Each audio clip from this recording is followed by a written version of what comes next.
every Monday to Friday. This is Peter Lewis's Money Talk. Money Talk. Good morning, this is Peter Lewis. A warm welcome to my podcast Money Talk for Friday the 20th of October, just before a long weekend. This podcast is sponsored by Surfing Group, which is headquartered in Singapore and offers online financial services to 30 million customers across 10 countries. According to the statistics, we're among the top 20 most listened to financial podcasts in Hong Kong, so thank you very much for listening. In today's business and finance headlines, the Federal Reserve will proceed carefully with forthcoming monetary policy decisions. Jerome Powell said in a speech that policymakers will make decisions about the extent of additional policy firming and how long policy will remain restrictive based on the totality of the incoming data, the evolving outlook and the balance of risks. Mr. Powell also noted that inflation is still too high and that a sustainable return to the 2% inflation goal is likely to require a period of below-trend growth and some further softening in labour market conditions. Average new home prices in China's 70 major cities fell by 0.1% year-on-year in September, down at the same pace for the third month in a row. On a monthly basis, new home prices shrank by 0.2% in September after a 0.3% decline in August, which was the most in 10 months. Prices slid 0.5% in the secondary market, matching the previous month's decline, which was the largest recorded since 2014. Chinese property developer Country Garden appears to be in formal default, as it remains silent on whether it made a $15 million coupon payment by October the 18th, which marked the end of a 30-day grace period after it missed the coupon payment last month. Three creditors told the Financial Times that the company had missed the final deadline for the coupon payment, making what was once China's biggest developer by sales the latest casualty of the country's property sector crisis. The yield on the 10-year US Treasury note almost touched 5% on Thursday. It reached 4.99%, a new 16-year high, after Fed Chairman Powell said that policy isn't too tight right now. The benchmark yield was up 9 basis points on the day to its highest level since July 2007, and the 30-year yield broke above 5.1%, rising 11 basis points on the day. The 2-year Treasury yield, which moves with interest rate expectations, dipped by 6 basis points to 5.16% as investors bet that a quarter-point rate increase at the next Fed meeting was unlikely. On today's programme, I'm joined by Francis Lun, the CEO of Securities, and Andrew Sullivan, founder of Asian Market Sense, and with a view from Australia is Toby Lawson, CEO at Statton Partners. And if you want to get in touch, please go to my website, peterlewismoneytalk.substack.com. Peter Lewis's Money Talk. US stocks dipped and long-dated Treasury yields rose on Thursday, even as Federal Reserve Chairman Jerome Powell signalled the central bank was unlikely to raise interest rates again in November. The S&P 500 ended the day down 0.9% at 4,278. The Dow shed 251 points, or 0.8%, to end at 33,414. The Nasdaq Composite finished the day 1% lower at 13,186. The volatility index, the VIX, soared over 11% to 21.4, closing above the neutral level of 20 after 105 consecutive days of closing below 20. That's the longest streak since 2019. Brent crude oil erased early losses and rose above the $93 per barrel mark at one stage on Thursday, extending gains over the past 2 weeks amid volatile supply expectations and heightened geopolitical turmoil in the Middle East. Brent crude oil settled 1% higher at $92.38 a barrel. Gold rose above $1,970 an ounce on Thursday to its highest level in 3 months. Spot gold climbed 1.3% to $1,974 an ounce, and it's up $150 in just 2 weeks. The US dollar index fell 0.33% to 106.23 on Thursday. The euro and the Swiss franc were the big outperformers, sending the dollar index lower. The Japanese yen was unchanged at 149.75 yen to the dollar. The Chinese yuan also ended the day flat at 7.3125 renminbi in Shanghai. Hong Kong's Hang Seng Index lost 436 points. That's 2.5% to 17,296. The Tech Index tumbled 1.9%. The Hang Seng Mainland Properties Index fell 2.5% near a one-year low, and on the mainland the Shanghai Composite dropped 1.7% to 3,005. It does look like, though, we might get a very small rebound in the Hang Seng at the open of about 25 points. That's 0.1%. Futures markets pointing to the index starting the day at 17,320. And you can get more details on the latest market movements in my daily newsletter, which is at peterlewismoneytalk.substack.com. Every Monday to Friday, this is Peter Lewis's Money Talk. Peter Lewis's Money Talk. Every Friday I see Francis Lun sitting here. I know it's a weekend, and it means it's an even longer weekend this week. So great to see you again, Francis. Good morning. Francis Lun, the CEO of Securities. And also with us, Andrew Sullivan. Always good to see you as well, the founder of Asian Market Sense. Good morning. Let's have a look at China's economic data, because we did have a big data dump this week, didn't we, on Wednesday? So let's dig into that a little bit more. GDP, it grew 4.9% year on year in the third quarter, beat market expectations. Economists had been predicting 4.5%. It looks like, the gloomy commentators on the Chinese economy maybe have been too gloomy. It's not looking too bad, is it? Yeah, definitely. I think China is on pace to grow by about 5% this year. Maybe not 5.5%, but I think China will have no problem reaching 5%. But the problem is that the people are still dissatisfied. There is still general gloom in China. We have this One Belt and One Road big conference in Beijing, and Chinese leaders are showing off how well China is doing, how much is contributed to the development of the developing countries. But the problem is that they drew negative responses from the people of China. Many people said, why don't you give free meal to the people? Why don't you build roads in our county? Things like that. So even the economic growth has not generated a well-being feeling, a feeling of well-being in the country. I think that is the problem. Why are people so gloomy? I mean, why is this their general malaise on the mainland at the moment? I think you're still getting the comeback from the lockdowns and the COVID. You've still got huge problems in property, and obviously for a lot of people, property is a store of value. And so with the state of the developers and the uncertainty there, really, I think that is causing a lot of people.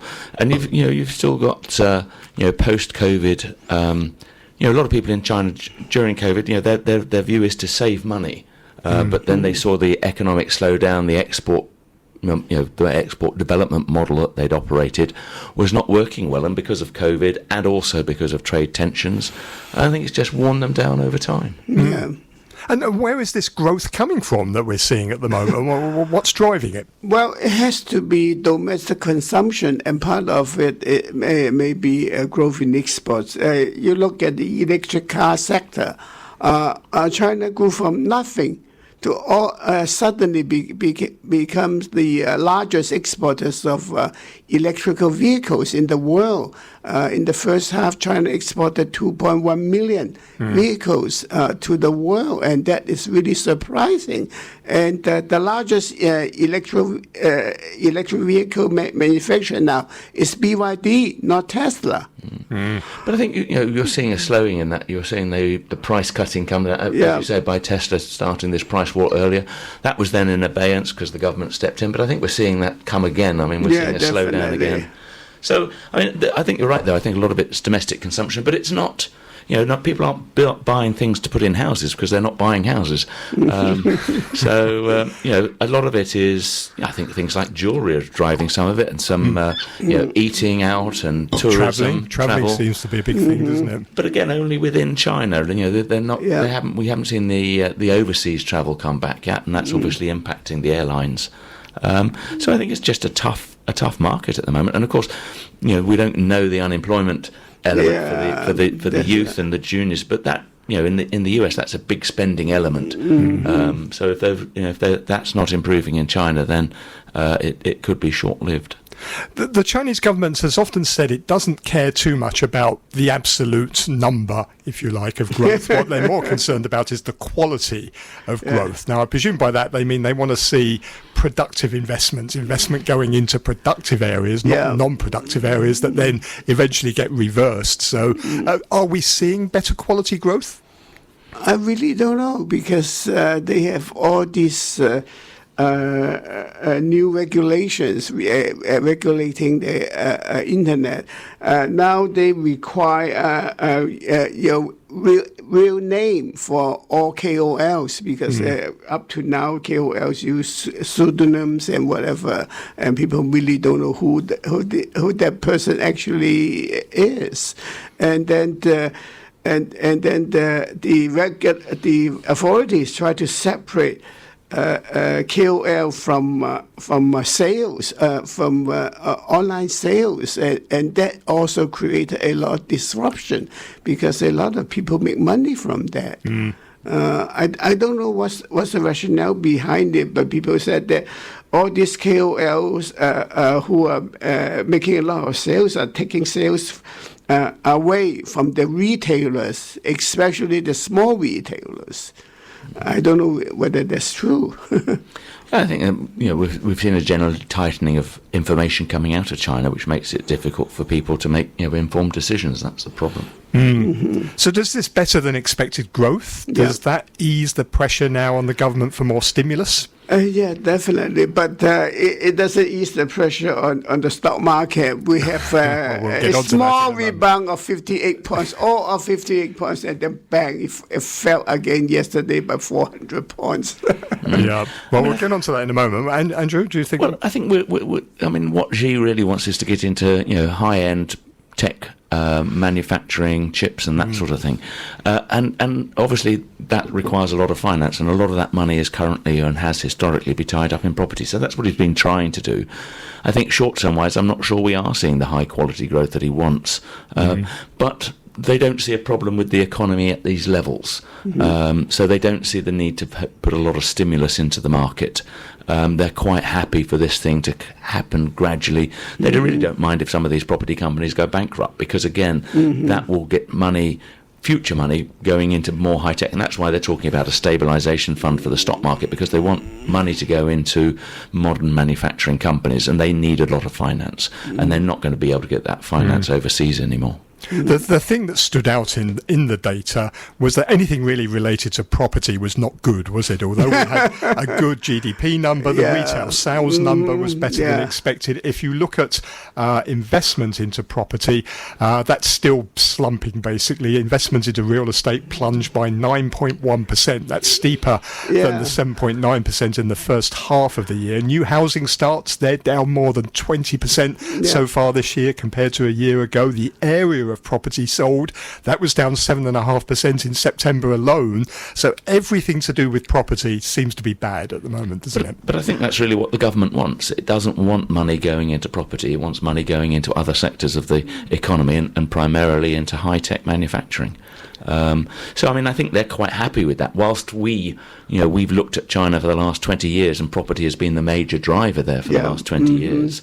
I think we've got to have a reset, really, and realise that that's not what Xi's going to follow in the next 4 or 5 years. And that property overhang that we're seeing at the moment will probably take several years to actually really work its way out and get back to a more normal situation. And actually, the downward spiral of property prices actually slowed down quite a bit. Last month, the average property prices for the major cities fell only by 0.1%. So it's almost level now. I think we are finding a bottom in the property market.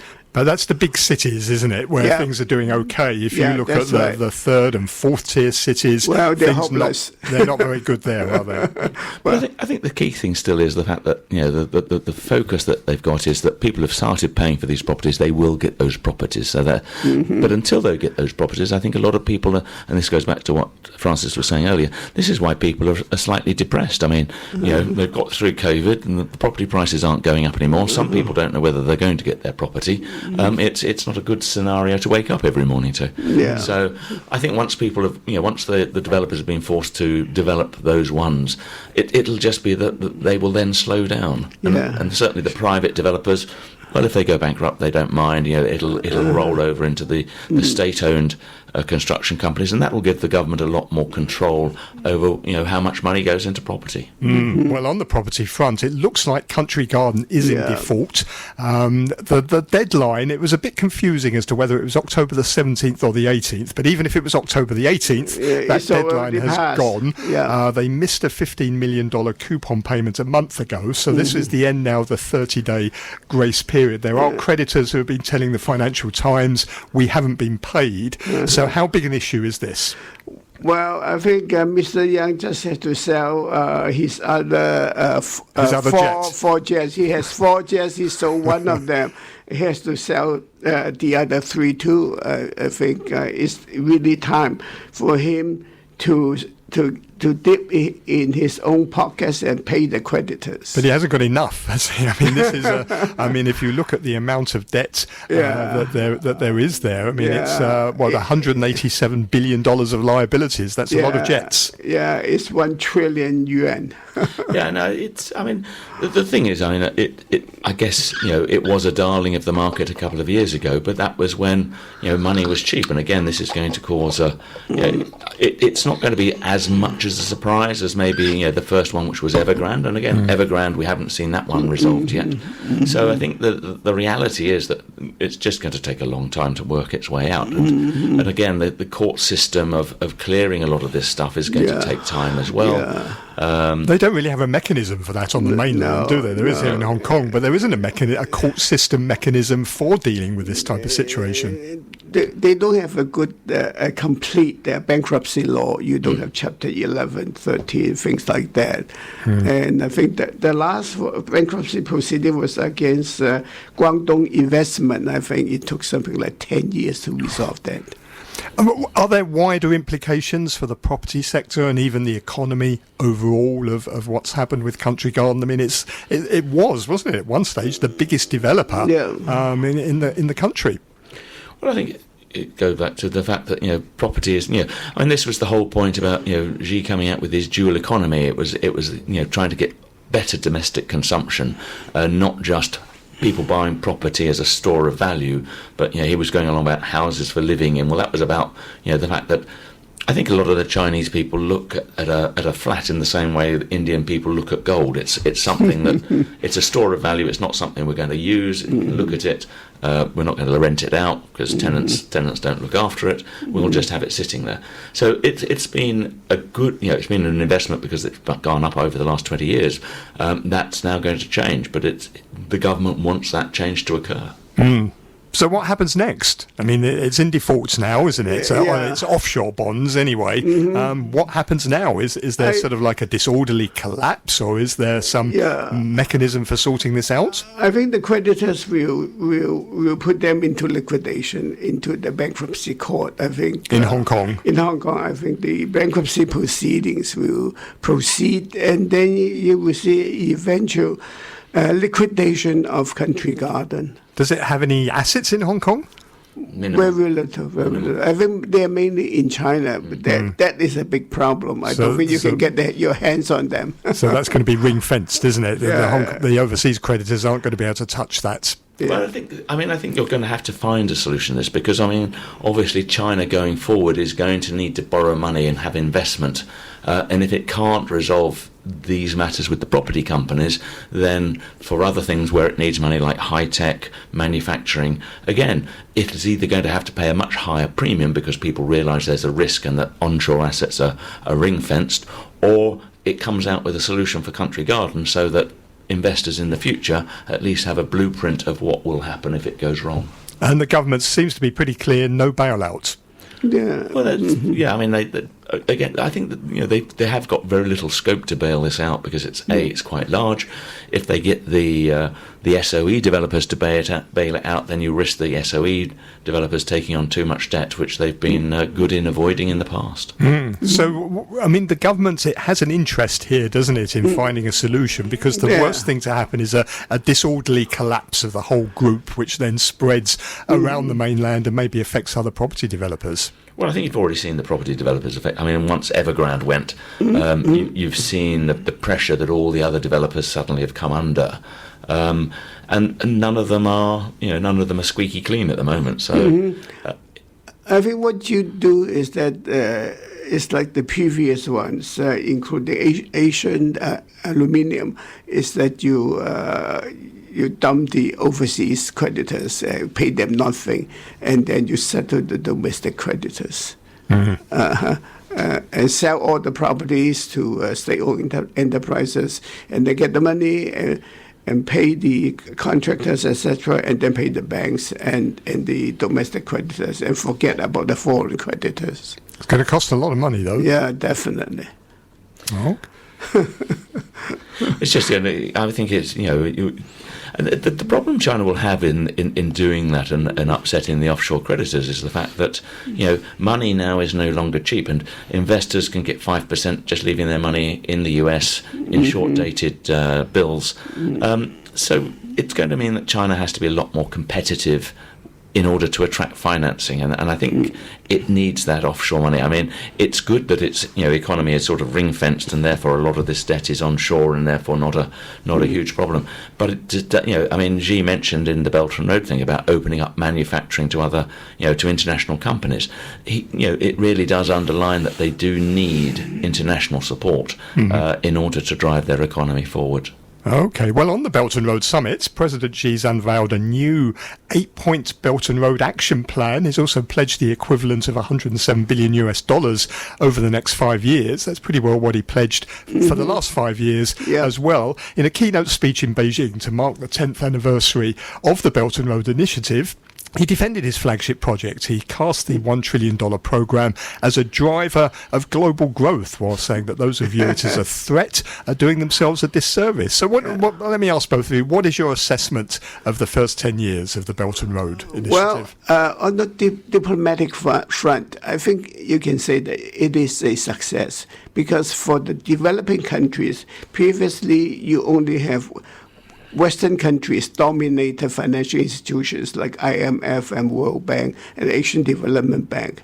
Now you have alternative AIIB, which is bankrolled by China, and China will actually splurge money on the really your needed infrastructure like a railway in Indonesia and port in Colombo and the railway in Kenya, etc. But the problem of these big projects is that they can never pay themselves out from the operations, especially the railways, because the cost is much too high. I think you have to count the social cost, benefit and the political benefit into it, because commercially these projects will never be successful. That's why you have these so-called debt traps to the developing countries. There doesn't seem to be a proper process for assessing anyway the viability of these projects and whether really they should go ahead, and also where the money's going. Well, I think that they are doing that now, and I mean that's why you've seen a scaling back of a lot of the projects, and the fact that a lot of the projects weren't the big scale projects we've seen before. But I think they've also, a lot of these countries have realised that China's come in and built these things, but they haven't seen the trickle-down effect because it's been Chinese construction, Chinese workers being imported. And I think there's going to have to be a reappraisement of that, because, as Francis was saying there, if they don't get the financial benefit to the local economy, then this is just China building infrastructure around Asia for its own benefit and minimal benefit for the host country. And I think that's becoming more and more clear. And I think also the fact that China has shown that, unlike some of the IMF and other countries that have sponsored these things in the past, China is not prepared to write these loans off. It will extend them. It will change the interest rates. But unlike a number of the European countries that have sponsored things in the past, China is just not going to allow these debts to be written off. Yeah, I've always wondered how rigorous is the process for assessing these debts. But it seems to me what you have to do is you have to turn up in Beijing at the Belt and Road Summit, tap President Xi Jinping on the shoulder and say, "Can I have $5 billion?" And he'll say, "For sure, make it 6.5 as you're a good friend." Now, if you think I'm making that up, that is exactly what happened this week with Argentina. President Fernandez has turned up in Beijing. Yeah. The election is on Sunday. He's asked for $5 billion. The People's Bank of China are going to give him $6.5 billion out of a credit line. I mean, that seems to be the process. Well, I think where there's a political gain, China's going to do that. I mean, the political gain there is the fact that that one of the other presidential candidates has said that he's not going to deal with China, and so they have a vested interest in trying to keep the existing man in power. Yeah, definitely. But also, I mean, with Argentina, it helps them out. I mean, it's a big trading partner to China, so it can use that loan against the existing trades that are taking place, and that squeezes the US dollar out, which again is another thing that's quite high on China's agenda. So it ticks a number of political boxes, even if it doesn't make huge economic sense on paper. But presumably China's got to be careful going forward. I mean, you mentioned earlier, Francis, that people are saying, well, why are you spending $1 trillion overseas when, we have a bankrupt property sector here and all sorts of needs domestically? Isn't China going to have to make some hard decisions now about where it spends the money? Well, definitely. I think domestically, according to NHK, Xi Jinping faced some scolding from the party elders in Beidaihe, and I think he really has to improve the standard of living of Chinese people, ordinary citizens, because right now people are not feeling they are doing well. So that means money's going to have to be spent on domestic priorities first. Well, he's got to do two things. I mean, he does see himself as the saviour of the Chinese Communist Party and communism as a flagship internationally. And again, he's got to balance that with the local. But I mean, he's a lot of his recent speeches has been telling local cadres to do more. On the practical side. And again, they don't see a problem with the economy. They're not going to throw money at the local economy because they don't think it's in a bad way. Okay, well, let's switch to the markets. Obviously, the big news in the markets, the 10-year Treasury yield basically at 5% now. That's the highest level since July 2007, prompted there by Jerome Powell, who gave a speech in New York yesterday. I thought his speech was a little bit contradictory because on the one hand he was saying the Fed's going to proceed very cautiously. He was indicating that there wasn't any need to raise interest rates, certainly not in the next meeting anyway, and the Fed was going to be very data dependent. But then at the same time he said this very data dependent Fed thinks inflation is still too high, which suggests that they ought to be raising interest rates. Yeah. So what did you make of, first of all, of what he said? I think you can take the middle ground, meaning that we are not going to raise rates, but interest rate will remain high for a long period of time. I think that's what the other Fed chairmen are saying. And I think he's aware that obviously these higher rates, they will take time to have an impact on the economy. He was stressing the fact. I mean, the initial claims numbers dipped again, which again shows tightness in the labour market. You're still seeing a resilience in the US consumer, although you are starting to see, a lot of the consumers aren't buying the heavy things like cars, big items for the household.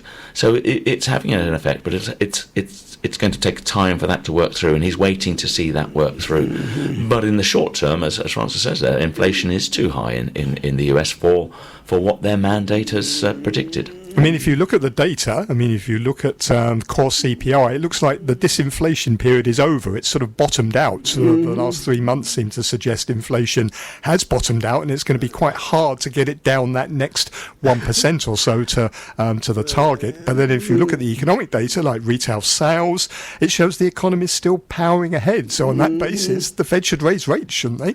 Well, that's the dilemma that they've got, and I think that's why they're taking this wait and see attitude to actually see, what the data is going to show them over not over 2 months, but maybe over 6 months before they decide. I mean, the markets were really still saying that rates will stay higher, but they were bringing in that rate cuts could happen slightly sooner in 24 than had previously been indicating. But I mean, that's still a long way out, and a lot could change in the meantime. But 10-year rates at 5%, 10-year yields at 5%, this is significant, isn't it? Definitely. It's going to have a big impact. Well, look at mortgage rates. They've now hit 8% in the US. Yeah. It's going to have an impact, isn't it, on a whole range of asset classes. And I think that we can get over worried by this, but the housing data has slowed, but I mean, a lot of people in the US are on fixed mortgages. The thing is, they won't move. If you've managed to refinance 6 months ago, you're not going to refinance now at 8.5%. You're going to sit in your house and you're going to start doing your home improvements and things like that rather than moving. But you heard new sales. Well, new sales are slowing, but again, that's something that the Fed is quite happy to see happen, because again, that's going to reduce the impact of inflation. I think for the bigger problem is going to be for a lot of the companies that have to refinance, and a lot of the private equity companies that have financed and put a lot of debt into companies that they've done management buyouts with. And I think that could be a big problem for 6 months or a year down the line when the short-term financing runs out. And what about the poor Hong Kong markets? Every time I speak to someone on this show, they indicate that maybe we're near a bottom and we're going to see a rebound. But yet, look, once again, yesterday down 2.5%. The Hang Seng, it's now down 12% since the beginning of the year. It's the worst performer globally among the major stock indices. Is it going to bottom anytime in our lifetime? I was talking to an investor. I think the trouble is that over the last 2-3 years, the fact that China suddenly changed policies made a big impression on people, and the people lost a lot of money. And I think there's a lot of investors out there that, until they've forgotten how much money they lost over the last 12 months, they're just not going to invest. And the reality is that the people that are investing at the moment, they're either investing in preserving their capital where they can, or that they have to be invested because they're running an Asia fund or a China fund. But the money that can move has moved elsewhere. Yeah, the problem is there's no money in the market. U.S. funds move out maybe a year ago, and the European funds move out, follow the exit of U.S. money. Now, Middle East money hasn't come in yet, and so we had absence of overseas funds. But also, it's the fact. The reality is the fact that the funds the stocks that are listed here, people aren't confident about the outlook for them because they are very China related. We're not seeing any stimulus in China, and the export model, if we are going to see a recession globally, is not going to work there. And historically, property's been a big thing.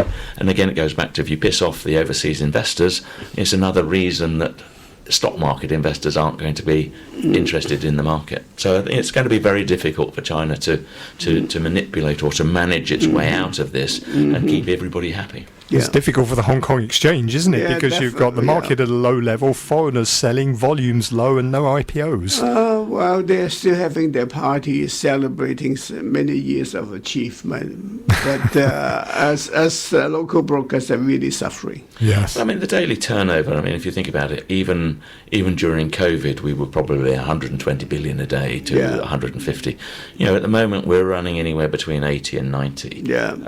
Even lower than that. Yeah, it was interesting actually. The Monday that we had the typhoon in the morning, in the afternoon, in 2 hours, we managed to do the same as we'd done on the Thursday and the Friday. That's right.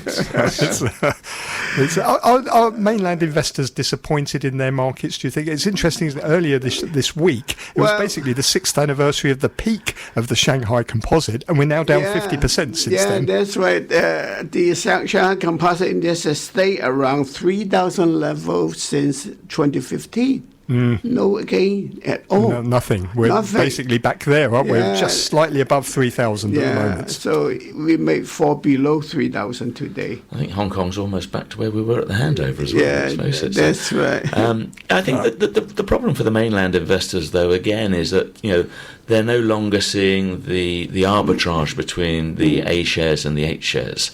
And they're also, China has been quite restrictive on money, and I know through Connect you can do it and the money doesn't really go offshore, but they're not seeing an advantage for being in Hong Kong.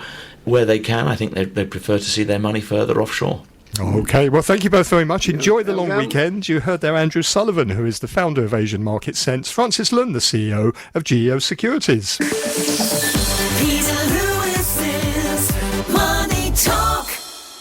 I'm joined now by Toby Lawson, who is the CEO of Statton Partners down in Sydney, Australia. Morning, Toby. Yeah, good morning, Peter.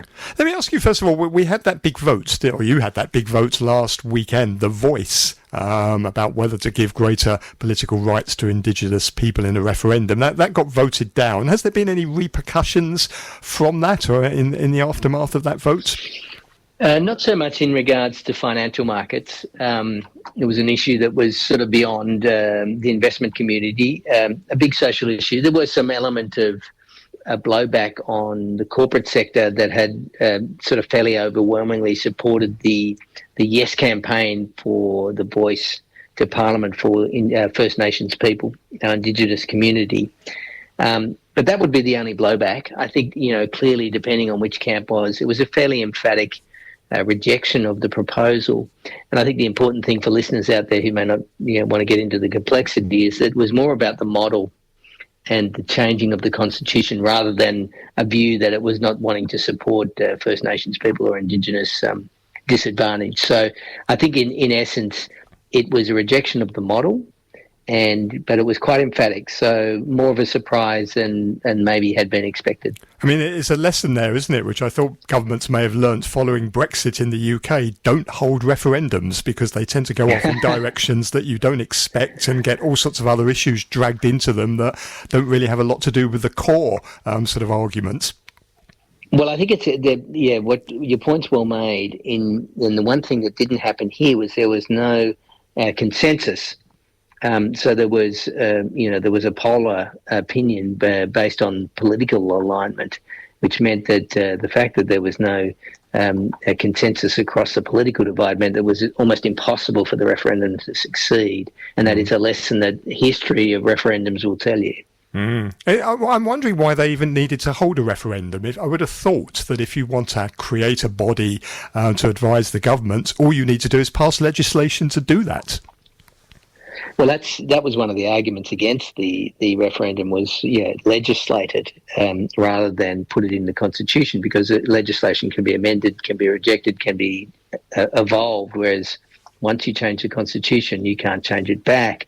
So it was a very difficult argument to get up. I think there were, many people will argue why and how and wherefore, but the reality is changing the Constitution in Australia is very, very difficult, and particularly when you don't have consensus across the political divide, it makes it almost impossible. Now, across the Tasman Sea in New Zealand, there was also a vote over the weekend. I think it's fair to say, isn't it, that New Zealand has now voted in its most conservative government for quite a long time. Yeah, there are two issues here. I think partly the pandemic and all of that period when Jacinda Ardern was New Zealand Prime Minister was a period where there was a lot of focus on social issues, on climate change, and all well and good. But ultimately, what really impacts most voters' interest is the hip pocket. Mm-hmm. And so where the Labor Party had failed was really in the delivery of bread and butter issues. And as a result, the electorate overwhelmingly rejected the idea that the focus on what are necessarily good issues to focus on if you can, but shouldn't be at the expense of bread and butter issues, which is the economy, and it always is the economy. I think Bill Clinton said it in his famous quote, "It's the economy, stupid," that matters when it comes to elections, and so that's a rejection.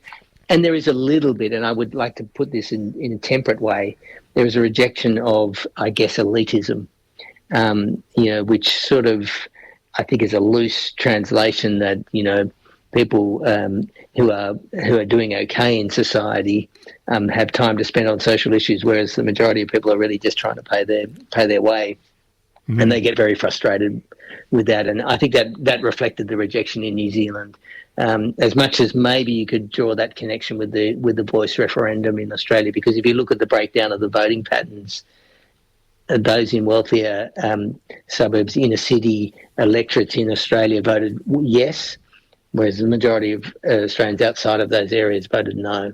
And that reflects somewhat of a rejection of elitist type agendas.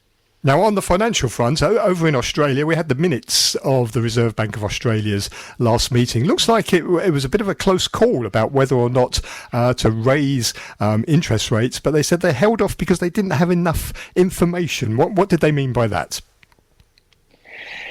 Well, I think that they've seen some trend down, but I think it's slowing. And I think this is consistent with what you've seen in other central banks and other economies, Western economies, is that inflation has come right off from the supply chain disruptions, but it's now starting to slow. So, and it's still well above target. So 2 to 3% target for Reserve Bank, and we're around 5%. Next week, we'll see the quarterly numbers. What concerns them, obviously in the immediate term, is the higher oil prices and energy prices driven by geopolitical conflicts. They have been concerned about the tighter rental market and property market in general hasn't come off, and there's a concern that there's that might sort of push up again. And one of their major concerns is the tight labour market, but more importantly, the lack of productivity that's coming with the tight labour market, which is pushing up unit labour costs in the economy. So those three factors are driving their concerns about inflation not coming off quick enough. Against that, of course, is we have seen slowing consumer activity. People are being stressed by the higher rates and savings are being depleted. So at some point, they've just got to try and work out whether there's enough of an impact of what they've already done on rates to feed through to slow activity and to take the heat out of inflation. But the way they see it is there could be some factors that means it's sticky and they may need to go again in November. And I know the Reserve Bank of Australia, it focuses a lot on the jobless rate, the unemployment rate, doesn't it? And we had that data out yesterday. Unexpectedly fell to a 3-month low of 3.6%. So that makes their job even harder, doesn't it? Yeah, but if you look at the breakdown, there was a big drop in full-time employment, a big rise in part-time employment. So there is some pause to say, look, okay, we are seeing some softening of the labour market. But overall, I think the inflation story means the Reserve Bank are probably at a minimum going to stick with higher rates for longer, which I think is the consistent theme globally. But if they do see a strong inflation print, and there is some talk about the core inflation figure being higher than expected next week, that could force them into a 25 basis point move in November. Okay, well, the big news in the markets, of course, the bond markets, the US Treasury market, the 10-year Treasury yield almost hit 5% overnight. It closed at 4.99%, a new 16-year high. It's the highest level since July 2007, prompted there by Jerome Powell's speech, in which he said that the Fed was going to proceed cautiously, but at the same time inflation was too high. So first of all, what did you make of his speech there in terms of what guidance it's giving us? Well, it was interesting because I think the futures markets took his word that there'll be no rate hikes this year. But the flip of that is that there's still more in the pipe, and long bonds, which have 10-year notes, as you said, heading up towards 5%, are the ones that will have most impact on sentiment.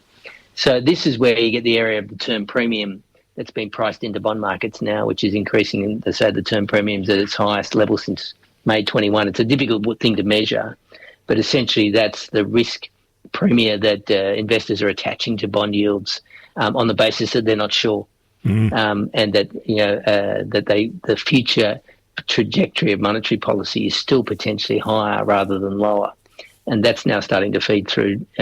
Because even if you see the economy slowing down, bond yields are moving up, and that is the risk premium that the investors are demanding now, because they don't see an end to the monetary policy.